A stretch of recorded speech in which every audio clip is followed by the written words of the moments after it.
Fala Direito, o seu direito na ponta da língua. Este podcast é produzido por acadêmicos do curso de Direito da Católica de Santa Catarina e faz parte do projeto Observatório Católica de Cidadania, contemplado com recursos da FAPESC, Fundação de Amparo à Pesquisa do Estado de Santa Catarina. Boa noite, boa tarde ou bom dia para você que está ouvindo a gente aí. Não sei que horário do dia que você está vendo isso, mas aqui hoje a gente está reunido aqui para apresentar o segundo episódio do nosso podcast sobre direitos fundamentais. Nosso Pode Ouvir. Eu sou o Davi, cada um aqui dos nossos membros da mesa vai se apresentar agora para vocês aí. Priscila. Luiz. Natália. Então, a gente está aqui hoje para apresentar para vocês um estudo feito sobre infraestrutura e materiais fornecidos para as escolas do Brasil. No episódio passado a gente apresentou sobre insumos para hospitais e hoje a gente trouxe um pouco para o lado da escola, da educação. Como é que está a educação no nosso país hoje, né? Então a gente buscou alguns dados que mostram hoje como os estudos podem ser facilmente afetados pela falta de materiais e como que algumas escolas vêm sofrendo não só com as faltas dos insumos e uniformes, mas também com falta de comida, falta de água, banheiros em condições meio complicadas por falta de material de limpeza e entre outras situações aí. Como essa falta de recursos, infraestrutura e investimentos pode comprometer a educação pública, uma pesquisa foi feita somente no ensino médio hoje, 29,54% dos professores apontam a falta de estrutura e de recurso como o maior desafio da rede pública hoje. Em segundo lugar, a gente tem aí com 19,25% aparece a queixa da falta de suporte familiar.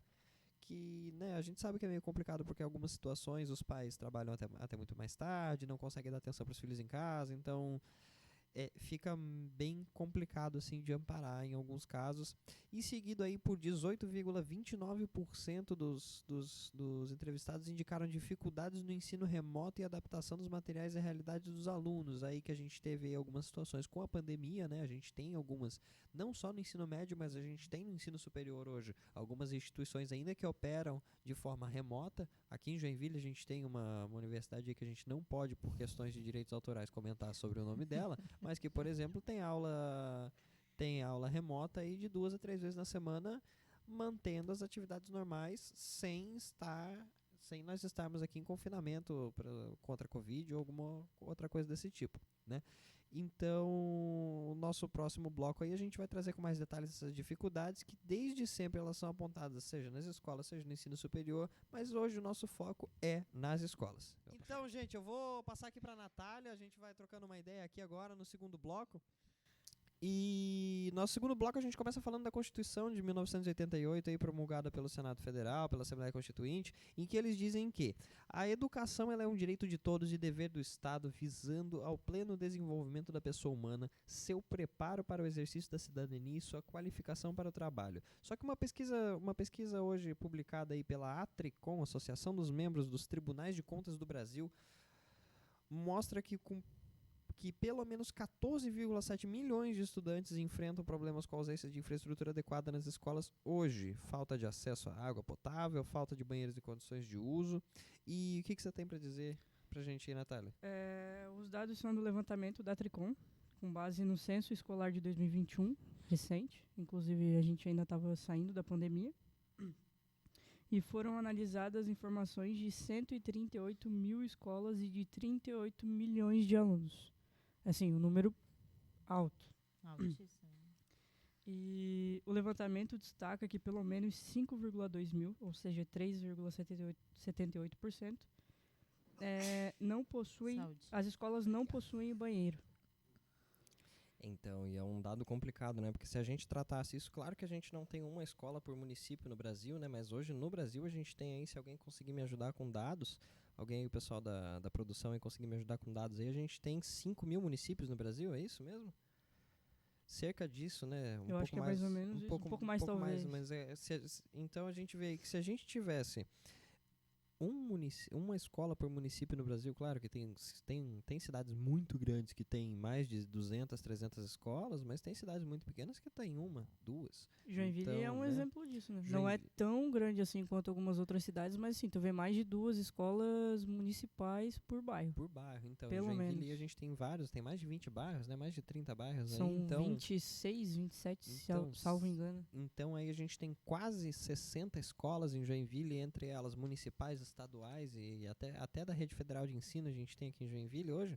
E, cara, é muito complicado a gente tratar algumas coisas quando a gente vê isso, porque entende-se que não é necessário, em alguns casos, toda a infraestrutura para o aluno, mas a gente tem leis que amparam que, por exemplo, uma escola que não tem água não pode estar aberta. Uma escola que não tem luz não pode funcionar, mas a gente vê funcionando do mesmo jeito, né? Aproveitando esse teu gancho aí, nessa pesquisa 8,1 mil, ou seja, 5,84% não tem acesso à água potável na escola e 7,6 mil, ou seja, 5,53% não tem esgoto, que eu acho que seria o básico do básico para Sim. funcionar qualquer coisa, né? Não, e você pensa assim, ó, você comentou que né, 8.100 escolas não têm acesso à água potável, Água cara. potável. Pensa um banheiro numa escola dessa, você não pode usar um banheiro porque não tem água, não pode dar uma descarga. Pensa como é que fica a cabeça de uma criança quando vai estudar.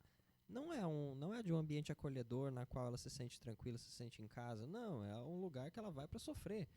Né? Então é muito complicado. Eu estudei numa escola pública, mas nem de perto chega nessas condições que eu estudei no meu ensino médio numa escola da rede federal de ensino, mas assim, nós como estudantes, né, nós lutávamos para que nós tivéssemos condições boas dentro da escola e assim, o dia que faltava luz, o pessoal mandava a gente para casa porque por lei não pode ter.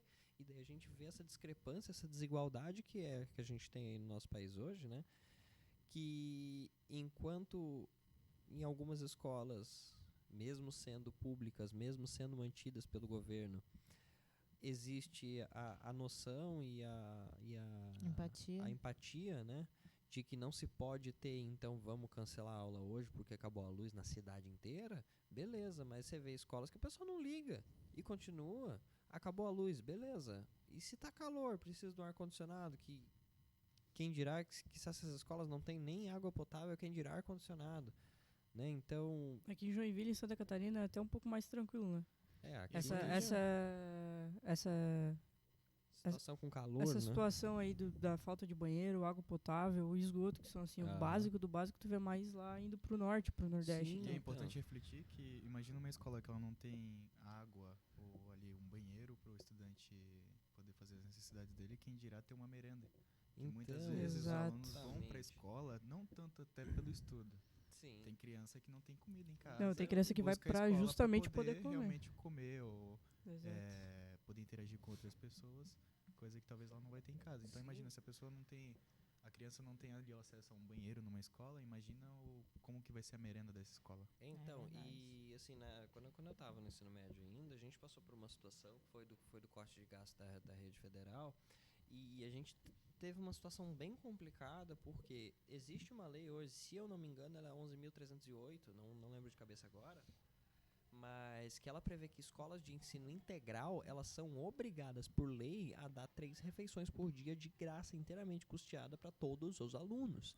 E a gente passou por uma situação na época na qual a gente tinha que pagar a nossa refeição, a gente tinha que pagar o nosso almoço, tinha que gerar guia de recolhimento da União para pagar ticket de almoço para a gente poder comer, e a gente só tinha uma refeição por dia, o resto ou você traz de casa ou compra da cantina, sabe, tipo, que é complicado. E daí, assim, de novo eu volto para a discrepância, né? Se numa escola que em tese estava numa cidade bem colocada, tinha condições boas, acontecia desse jeito, imagina numa cidade lá no interior do Tocantins, que não tem, às vezes não tem nem estrada boa para chegar lá, quem dirá encanamento, quem dirá saneamento básico, quem dirá, cara, não tem. Quando você tem a educação precarizada desse jeito, você gera muito mais desigualdade, porque eu trago aí para outro lado, que é, por exemplo, das universidades públicas. né? A universidade pública ela foi criada com o intuito de dar educação para todos.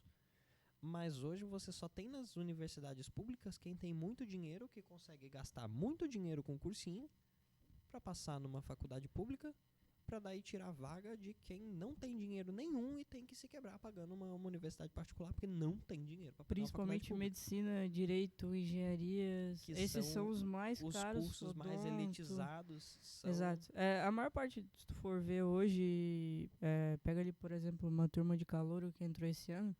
Cara, eu me arrisco assim a chutar que mais da metade, fácil, mas assim, em 70% para mais, são de pessoas que fizeram o ensino médio em escola particular. A gente tem aí também uma situação aí durante a pandemia, né, que o nosso próximo bloco traz, falando sobre a estrutura dessas escolas durante a pandemia, né? E eu vou dar uma breve introdução para vocês aqui, que durante a pandemia mais de 94 mil escolas públicas apresentaram dificuldade em realizar todas as atividades pedagógicas determinadas pelo Ministério da Educação. Porque assim, quando você se submete a dar aula, né, numa escola, quando você faz parte da rede pública de ensino, o Ministério da Educação, apesar de não tanto quanto na particular, mas ali incide diretamente na grade de horários e na grade de atividades pré-determinadas que deve-se ter numa escola. Então, se você não consegue cumprir, aquela escola não deveria nem estar aberta perante o Ministério da Educação.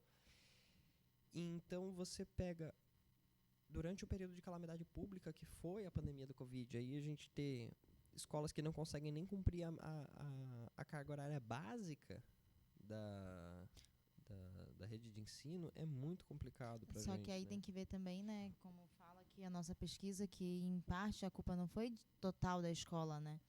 E sim da falta ali da estrutura. Então, exatamente, né? Isso. O problema que eu queria apontar, na verdade, é bem isso que você falou, Priscila. O grande problema disso tudo não é a escola em si, né? Não é a direção da escola, não é o professor, não, é o repasse de verba. Estrutura. É o repasse de verba. Na verdade, eu acho que como está dizendo aqui, né, que foi investido em tablet, foi investido em, como é que ele fala aqui? Dispositivos tecnológicos, sendo que a maioria ali não tinha nem internet em casa. Sim, então. Não tinha nem ali um ensinamento, né? Não sabia nem como mexer ou coisa do tipo. Os pais, como é que eles iam ensinar as crianças a usar aquilo se nem eles sabiam, né? Então eu acho que esse dinheiro todo ali que foi investido poderia ter sido investido de outro jeito. Tipo, agora tá faltando. Agora tem criança que não tem caderno, tem criança que não tem lápis, tem criança que não tem uniforme. E pelo que eu tô vendo aqui também, uma grande parte ali na região nordeste não chega nem a frequentar a escola porque não tem transporte. Então, e o pessoal acha que assistencialismo, na verdade, é a gente pegar um monte de coisa cara, dar pro pessoal, largar na mão deles sem nem pensar no que vai acontecer, né? Aí a instrução fica como? Exatamente, é bem o que você falou. Tipo, cara, você vai largar um tablet de, sei lá, 500, 600 reais, porque também o governo não vai comprar iPad de 5 mil pra todo mundo. Eu acho que era um pouquinho menos ainda. Chuta ali. Olha, aqui fala assim, que foram entregues 505 mil equipamentos. E tem daí os casos que a gente conhece já de superfaturamento, de não entrega, de não compra, né? Então a gente tem em algumas cidades do interior casos que foram relatados de que o dinheiro chegou, mas não virou tablet, virou outra coisa. É importante salientar que esses 505 mil equipamentos são da rede municipal de ensino de São Paulo. Isso, foi só de São Paulo, tá? Uma baita cidade. Então, e daí a gente tem equipamentos. Agora imagina como vai chegar esses equipamentos numa cidade do interior. Não, que na verdade não chega, né? Não chega. A desigualdade ali a esse acesso é enorme, é muito grande, não tem. Mesmo que chegasse era inútil, porque, por exemplo, eu peguei uma época ali que eu estudei no municipal e tinha aquele tabletzinho amarelinho e tal. Cara, assim, qualquer coisa que tu quisesse fazer nele, tu precisaria de internet. Entendeu? E aqui a gente até tinha internet e tal, beleza, ok. Só que tu pega ali numa escola que não tem nem banheiro, tu acha que vai ter internet? Exatamente. Então a gente vem aí com o nosso quinto bloco aí falando sobre... A gente vai de leve, vai encerrando aí o nosso episódio de hoje. A gente sabe que não é só... A gente já sabe hoje que não é só promover professores e materiais tecnológicos que vão resolver o problema das escolas, até porque muitas vezes a escola não tem nem estrutura para abrigar material tecnológico. O fato, na verdade, é que a qualidade da educação hoje ela anda junta com com estrutura, com materiais básicos. Então, um aluno ele tem que ter um caderno, ele tem que ter um lápis, porque, cara, o aluno não vai aprender a escrever num tablet, o aluno não vai aprender a escrever num computador, numa tela do computador, não tem a como. Letra dos médicos hoje já são feias, aprendendo no caderno. Pois é, imagina dessa criançada aí que tá aprendendo num tablet, cara. Não vai dar certo, né? Uniforme, cara, uma criança precisa ter um uniforme direitinho, porque ela tem que ser identificada. O uniforme é um aparato de segurança da escola, porque Sim, uma criança... a identificação, né? Exatamente, uma criança não uniformizada, você não sabe onde é que ela tá, você não sabe de onde é que ela veio, você não sabe de onde é que ela vai. Transporte é muito importante, porque você não pode largar uma criança lá no meio do mato e falar assim, vai pra escola. Como? Vai. Te a criança vira, não sabe, não tem. É desumano fazer isso com a Segue criança. a luz do sol. Bem isso. A gente tem aí também tem o programa Mais Educação, que foi criado pela Portaria Interministerial número 17 de 2007 e regulamentado pelo decreto 7.083 de 2010, e ele se constituía na época como estratégia do Ministério da Educação para a indução da construção da agenda integral nas redes estaduais e municipais de ensino, que amplia a jornada escolar nas escolas públicas para no mínimo 7 horas diárias por meio de atividades optativas nos macrocampos de acompanhamento pedagógico, sejam eles educação ambiental, esporte e lazer, direitos humanos em educação, cultura e artes, cultura digital, promoção da saúde, comunicação e uso de mídias, investigação no campo das ciências da natureza e educação econômica, quando não conseguimos seguir nem os princípios básicos. Aí é um negócio que eu estava falando mais cedo, né, dos princípios básicos para a gente ter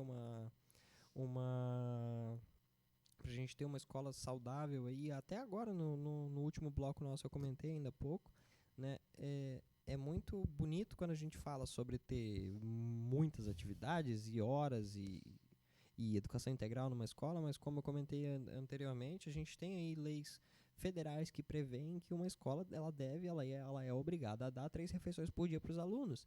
E pão com manteiga não é refeição para aluno.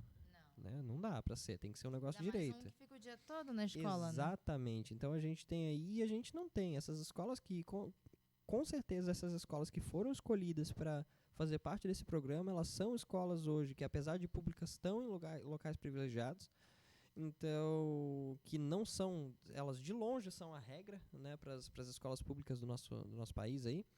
Então a gente acha muito complicado essa situação aí de falta de estrutura. Então, pessoal, a gente vai encerrando aqui hoje. A gente pede para vocês que seguem a gente aí nas nossas redes sociais, no Instagram, no @PodeOuvir_podcast, que vocês mandem sugestões de temas para os nossos próximos episódios. Nós estamos abertos a ouvir a sua sugestão pra gente, tá? Siga a gente aí, então, @podeouvir.podcast. Siga o Observatório Católica de Cidadania, seja no Instagram, no YouTube, no Spotify. E é isso, gente. Muito obrigado. Não se esqueçam de mandar sugestões pra gente lá no Instagram, tá? Até o próximo episódio. Obrigado e boa noite pra todo mundo aí. Tchau, tchau. É isso aí. Tchau, boa noite.